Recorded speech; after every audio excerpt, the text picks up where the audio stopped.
there. Today we're going to be going over the numbers on the van build. But before we get into that, I want to show you something. Let's take a look.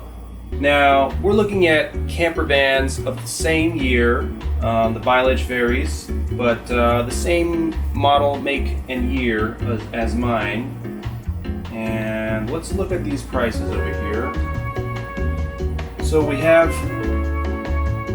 I would say the average around 80,000. There's some high 120s, 93s, low 60s, some highs. I don't know, maybe even 90,000 would be the average here.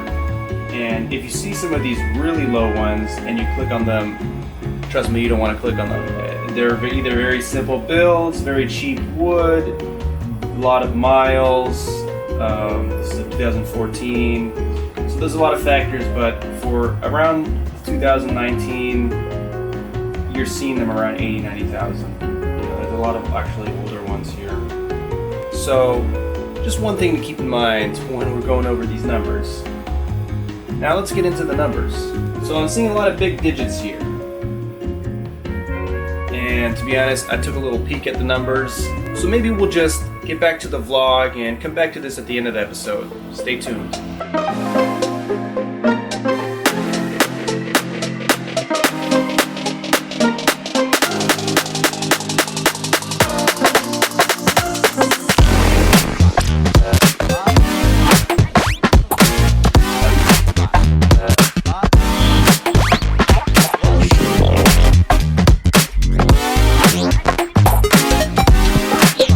So I've reached a major milestone in the build, and that is the completion of the electronic system here, minus, of course, the AC inverter, which I haven't purchased yet due to just trying to earn some funds before, because it's kind of an expensive component.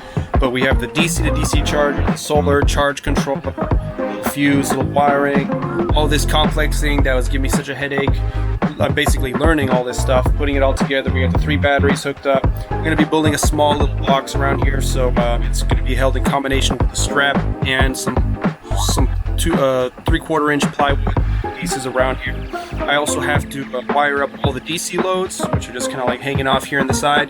But the majority of the electrical components are done. It's all hooked through Bluetooth, so I can see on my phone, if I'm charging, how much charge the batteries have, all that stuff. It's pretty cool. Like, this is all sort of intelligently looped up.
Signal output from this unit can be attached to any kind of speaker.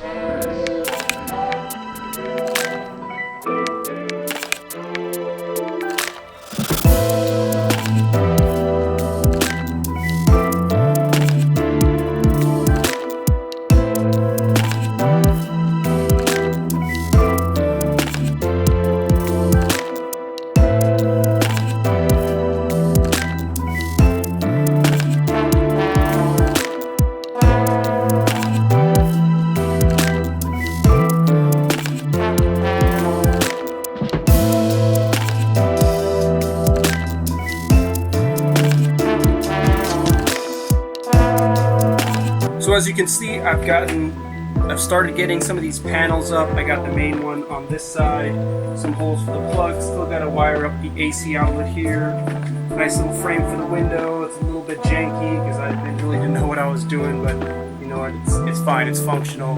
We got another couple panels here. We also got the one for the bed, the back of the bed frame. We got a little reading light over here, another outlet, and yeah, the top one and the side one over there. So we're making progress little by little. I am commencing work on the plumbing system because my goal, as I mentioned, is to have at least the plumbing running. I got the electricity going, even though I still have to purchase the inverter charger. I actually just hooked up the shore power outlet today. So in the meantime, I have a little frame set for the water tank. I got a 16-gallon water tank, which is a little bit on the medium, larger side of things. I really don't want to have like too many of those small little 6-gallon ones.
Pretty exciting times. I got the cabinet put in here just for the dry fit, seeing what I'm going to need as far as spacing to attach it to the wall. I'm also going to be bolting it down to the floor here.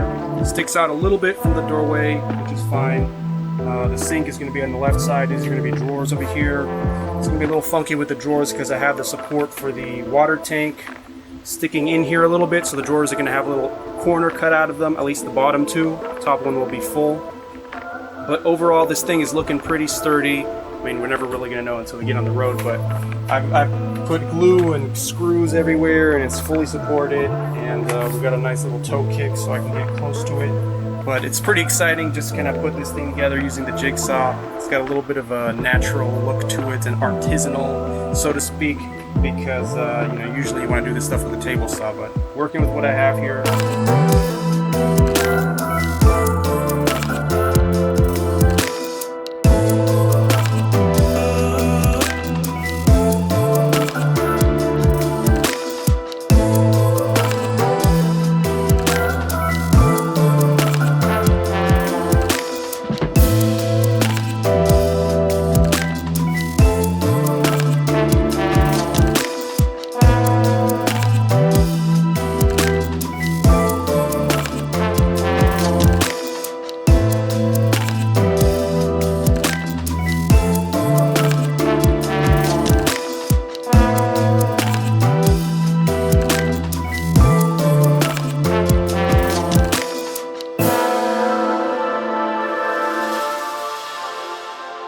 I have finally installed the cabinet and sink cabinet over here.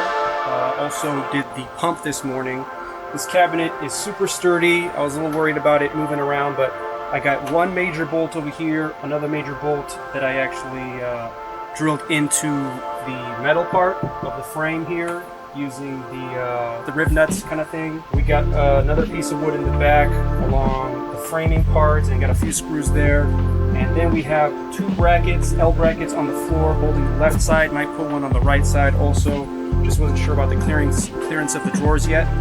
And overall, like I said, this thing is sturdy as fuck, and it's not gonna move anywhere, hopefully. I have the tabletop set up. Basically the way it's done is by using a 2x10 and a 2x12, gluing them together, and then making one solid countertop with that. I'm gonna stain it and seal it with polyurethane, and it's gonna be pretty dope. It's gonna be a sort of gray color, hopefully.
So lessons learned installing this cabinet here.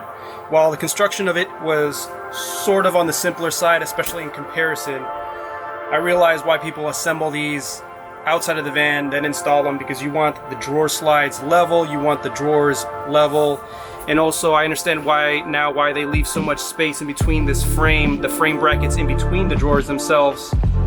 Just to allow for any like misalignment play and all that, because the first one went in, the bottom one went in pretty easily, and I thought I was on a roll, and this middle one was a real bitch, because it was a little bit higher on one side, a little bit lower, re-drilled the holes, raised it, lowered it, then it was touching on the bottom, then adjusted it, then it was touching on the top, and I sanded it down, and it was still tight, and then finally, when I installed this last one on the top, pretty much perfectly, I got the technique down using the brackets where you can adjust the height on the frame, it's on the slide itself.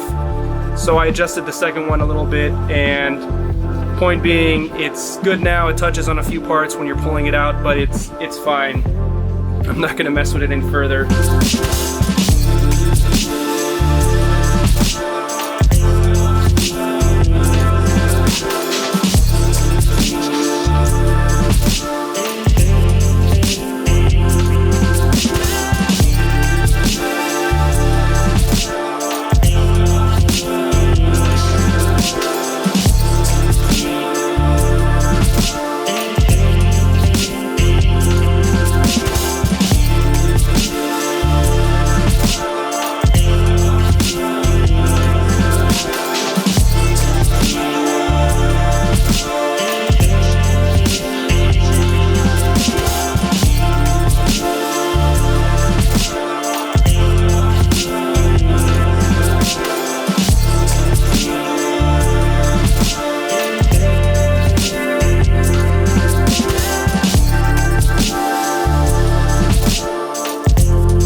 I'm continuing work on the left side cabinets over here. I got the wall up this morning, these two support beams. I put them in last night, but I put the wall up this morning. It's painted on one side because the other side is going to be sort of the inside of the closet. There's going to be another piece here, but it's going to go in as soon as I put the tabletop, so I get the height just right. I also put in the main refrigerator cabinet here. It's going to hold the refrigerator and the camping stove. It's just going to slide right in. There's only going to be a drawer for the refrigerator because it's a top opening one. So I got these heavy duty 250-pound heavy duty slides. They should be arriving some point today, and that refrigerator is going to be able to slide out, pop open, and this is sort of going to be the cooking corner. I'm going to put some stainless steel on the bottom and on the three walls here, and then this big area over here is going to be where I'm going to have two more cabinets, which I think I'm going to be able to finish this week. Not the slides and the drawers, but at least the whole frame layout should be done, and overall making pretty good progress.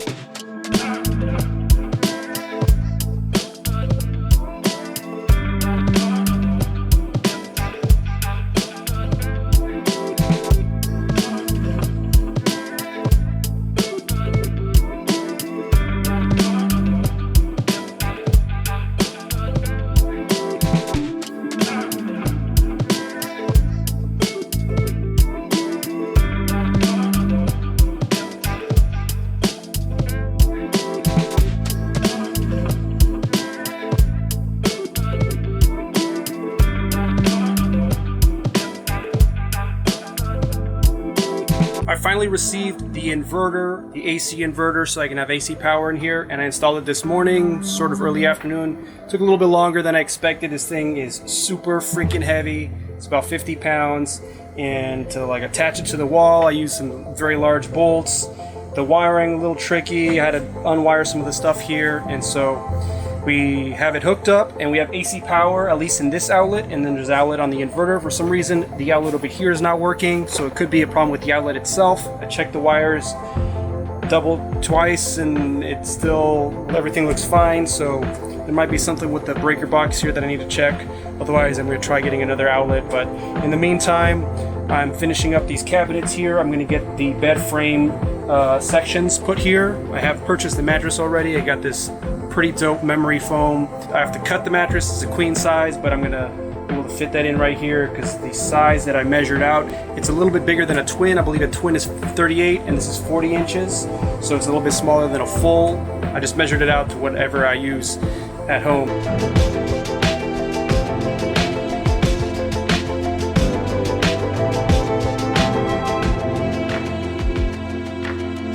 We're reaching the end of this video as I'm editing it while I'm working on the van. It's getting a little bit too long. We're at the 20-minute mark, probably gonna go a little past it once I put in the budget aspect of it, but still gotta put the countertop, gonna be putting that in today. Drawers I'm gonna worry about later. We got the bed frame there, everything I put in yesterday, and a few little odd bits and ends, and of course we have to do the upper cabinets. I'm gonna save that for a lot later. Probably gonna have to do that at my homie Amir's house, but quite a bit done on this episode of the vlog. Next, I'm gonna go to me in the accounting department and see how we're doing on the budget side of things, but otherwise, I'll catch you on the next episode. All right, quite a build, huh? Well, we've reached the end of the episode, and it's time to look at these numbers here. So I'm gonna go, equal sign, sum. We're looking at about $9,000. I've probably reached the point at which I'm mostly done with the purchases. There's some wood here and there. I have a few cabinets to build. We can bump this up maybe $500 if that. There's also the batteries to keep in consideration, which I bought one extra battery by accident, 3 at a very good price. I have to sell that extra one, so we can probably add another $1,500 to this. So let's make it an even $10,000 invested in the van build, which seems like a lot. It was sort of what I was planning on spending. But then if we go back to these converted vans for sale, you can see that the conversion adds $30,000, $20,000, $40,000 to the price of the van. So it's a pretty good investment depending on what you value your time at. I'm not too worried overall. The van is in great condition, 46,000 miles. I believe we're getting close to 47. But it's got a lot of life in her. And for this much spent on expenses, I wouldn't be too worried about it. So We've got a little bit more to be done on the van build, and I will see you guys in the next episode.